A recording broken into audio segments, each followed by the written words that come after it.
يعني أنا أحكي لك إياها بكل صراحة، أنا كنت ملتزم بشيء مو طبيعي.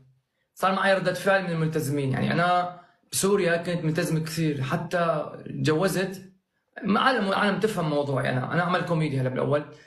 ما أخذت وحدة استمعت على كلام محمد عليه الصلاة والسلام، والله السلام.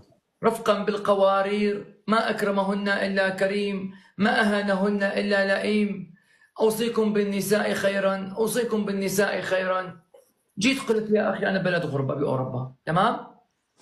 نعم. قلت خليني أجيب بنت بلدي تقرب لي تصونني بالغربة، بعيدين عن الفتن. قمنا رحنا وتجوزنا، اخترنا بنت حلال على أساس قرايب أمي.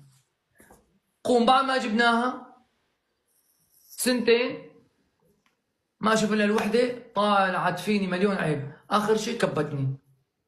ومو بس هيك، كانت تصلي نعم. ودارسه شريعه، نعم. وابوها